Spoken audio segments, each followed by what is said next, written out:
Everyone, you are watching serials यापा, जहाँ पे हम देते हैं आपको आप ही के फेवरेट शोज की इंटरेस्टिंग अपडेट। आज रात के एपिसोड की शुरुआत होती है वेंकी के साथ, जो कि ये सोचता है कि रुद्राक्ष बहुत ही ज़्यादा चालाक है। कहीं ऐसा ना हो कि वो प्रिशा को सब कुछ बता दे, इसलिए मुझे उससे पहले ही कुछ करना होगा। वो रुद्राक्ष से पहले ही प्रिशा के पास पहुंच जाता है और उसका हाथ पकड़कर उसे साइड में ले जाता है। रुद्राक्ष इन दोनों को फॉलो करता है, जहाँ पर देखता है कि वेंकी को एक खूबसूरत सा गिफ्ट देता है, जिसमें एक मग लिखा आता है और उसमें काफ़ी ज़्यादा इमोशनली कनेक्शन वाली वो बातें करता है। वेंकी का गिफ्ट देखकर प्रिशा उसकी खूब तारीफ करती है और साथ में वो कहता है कि ये सिर्फ तुम्हारे लिए नहीं है, और वो रुद्राक्ष के लिए भी गिफ्ट निकाल करके दिखाता है, जिसे देखकर प्रिशा और ज़्यादा इम्प्रेस हो जाती है।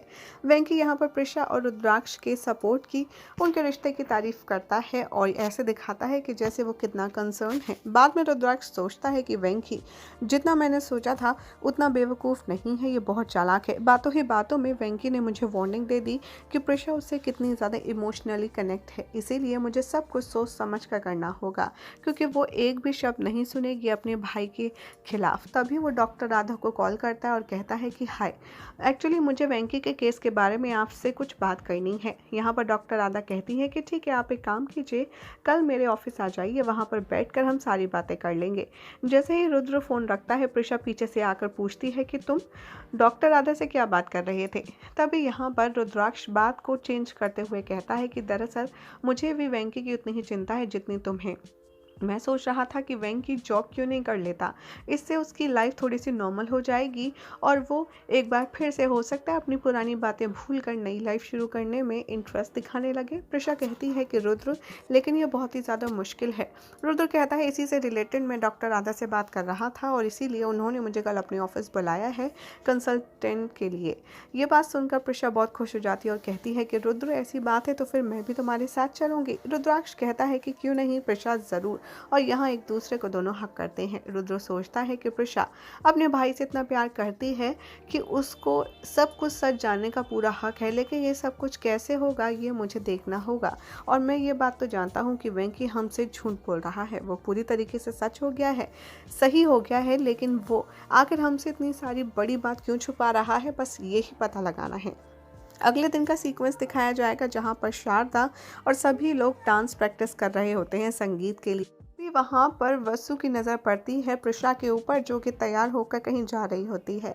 प्रिशा शारदा के साथ में बात करते हुए नज़र आती है और वो कहती है कि माँ, दरअसल मैं डॉक्टर राधा से मिलने जा रही हूँ अन्ना के ट्रीटमेंट से रिलेटेड। दरअसल रुद्राक्ष चाहता है कि वो जॉब करें ताकि वो अपनी नॉर्मल लाइफ जल्द से जल्द शुरू कर पाएँ, और इसी कंसल्टेशन के लिए हमें वहाँ पर बुलाया है, इसलिए आप लोग प्रैक्टिस शुरू कीजिए, हम बस अभी मिल कर के उनसे आते हैं।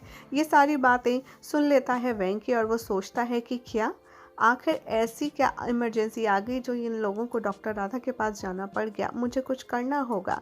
थोड़े टाइम के बाद हॉस्पिटल पहुंच जाते हैं रुद्राक्ष और प्रिशा, जहां पर डॉक्टर राधा से वेंकी की करंट मेडिकल कंडीशन के बारे में दोनों पूछते हैं। डॉक्टर राधा यहां पर बताती है कि हाँ, वेंकी जब यहाँ था तो उसने बहुत अच्छे से रिकवर किया था और अब तो वो अपनी फैमिली के साथ है। आई एम श्योर उसकी रिपोर्ट ज़रूर ही अच्छी और नॉर्मल होंगी। तभी वो वेंकी की रिपोर्ट मंगवाती है और चेक करके बताती है, अनबिलीवेबल, ये तो कुछ और ही कह रहा है। वेंकी की रिपोर्ट्स अभी नॉर्मल नहीं है, उसका माइंड बहुत ही ज़्यादा स्लो काम कर रहा है और वो बिल्कुल भी रेडी नहीं है अभी बाहर की दुनिया को फेस करने के लिए। रुद्र कहता है लेकिन वेंकी तो हमारे साथ काफ़ी अच्छे से बोलता है और हमें तो एकदम ठीक लगता है। डॉक्टर कहती है लेकिन रिपोर्ट्स को तो हम झूठा नहीं ठहरा सकते। रुद्राक्ष सोचता है कि ये कैसे पॉसिबल है और वो सोचता हुआ बाहर जाता है। उसको एक कॉल आता है उसे पिक करने के लिए। तभी वो नोटिस करता है कि सामने वेंकी खड़ा होता है एक हॉस्पिटल स्टाफ के साथ, जिसे देखकर रुद्राक्ष के तो होश ही उड़ जाते हैं। यहाँ पर रुद्र सोचता है कि आखिर ये यहाँ पर क्या कर रहा है, और प्रिशा यहाँ पर रुद्राक्ष को थैंक्स करती है बाहर आकर और कहती है कि तुम मेरे अन्ना के बारे में इतना सोच रही हो रुद्राक्ष, थैंक यू सो मच। लेकिन रुद्राक्ष अभी भी वेंकी को ही ढूंढ रहा होता है, क्योंकि उसे अच्छे से यकीन होता है उसने जो देखा वो सच है। वेंकी को ही उसने देखा था, लेकिन वो यहाँ पर क्या कर रहा था। चाहे जो हो जाए, मैं उसे पकड़कर प्रिशा के सामने उसका सच ज़रूर बताऊंगा। यही सब रुद्र के दिमाग में चल रहा होता है, लेकिन फाइनली प्रिशा के साथ उसे कार में बैठकर वहां से जाना होता है और उधर वेंकी रुद्र को जाता हुआ देखता है और कहता है कि रुद्र, चाहे तो कितना भी होशियार क्यों ना हो, लेकिन मैं हमेशा तुझसे आगे ही रहूंगा।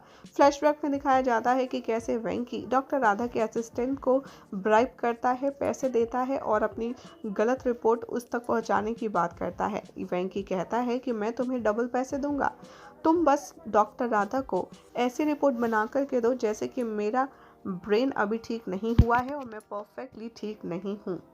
बहुत ही मुश्किलों से वो शख्स राजी हो जाता है और वेंकी की रिपोर्ट दे देता है झूठी।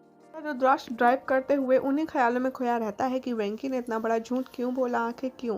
यहाँ पर तभी रुद्राक्ष अचानक से गाड़ी रोकता है और कहता है कि प्रिशा, मैं अपना फ़ोन तो क्लिनिक में ही भूल आया, तुम एक काम करो, तुम संगीत में जाओ क्योंकि हम दोनों ही बाहर हैं और बहुत सारे काम पड़े हैं और ये अच्छा नहीं लगता। मैं फ़ोन लेकर के आता हूँ, तुम गाड़ी ले जाओ। प्रिशा कहती है ठीक है रुद्र, बिल्कुल भी परेशान मत होना और जल्दी आना। रुद्राक्ष यहाँ प्रिशा से सॉरी बोलता है और कहता है कि मुझे वेंकी का पता लगाना ही होगा कि आखिर ये हमारे साथ इतना बड़ा गेम क्यों खेल रहा है। रुद्राक्ष उसी हॉस्पिटल में डॉक्टर राधा के केबिन में पहुंचता है, तब वो देखता है कि वहाँ डॉक्टर नहीं, वही शख्स होता है जो कि वेंकी के साथ बात कर रहा होता है। रुद्राक्ष उसे पकड़ लेता है और उससे सच उगलवाने की कोशिश करता है, धमकी देकर के पुलिस की और डॉक्टर की। यहाँ पर वो माफ़ी मांगता है और कहता है कि हाँ, मैंने झूठ बोला, वेंकी ने ऐसा मुझे करने के लिए पैसे दिए थे और उसकी असली रिपोर्ट्स कुछ और ही हैं, वो एकदम नॉर्मल हो चुका है। ये सुनकर रुद्र के होश उड़ जाते हैं। वो कहता है कि तुम डॉक्टर राधा के असिस्टेंट हो तो तुम मुझे रिपोर्ट्स दिखाओगे भी और समझाओगे भी। वो रुद्राक्ष को हर एक चीज़ दिखाता है और बताता है कि कैसे अब वेंकी का ब्रेन एकदम नॉर्मल काम कर रहा है और उसने वेंकी के कहने पर ही डॉक्टर राधा को फेक रिपोर्ट्स बना करके दी थी। रुद्राक्ष कहता है मुझे ओरिजिनल रिपोर्ट्स का प्रिंट आउट दो, अदरवाइज तुम्हें मुझसे कोई नहीं बचा सकता। वो शख्स इतना घबरा जाता है कि रुद्र को ओरिजिनल रिपोर्ट दे देता है, जिसे लेकर के रुद्राक्ष खुराना हाउस पहुंचता है। वेंकी रुद्र के हाथ में कुछ पेपर देखकर टेंशन में आ जाता है और सोचता है कि पता नहीं अब ये क्या नया ड्रामा करने वाला है। तभी प्रिशा रुद्र को बीच में पकड़ लेती है और कहती है कि आओ चल कर के मेरे साथ आरती करो। रुद्र यहाँ प्रिशा को समझाने की बहुत कोशिश करता है, रिपोर्ट दिखाने का भी ट्राई करता है, लेकिन प्रिशा उसके हाथ से रिपोर्ट छीन करके टेबल पर रख देती है और कहती है कि पहले आरती, उसके बाद कोई और काम।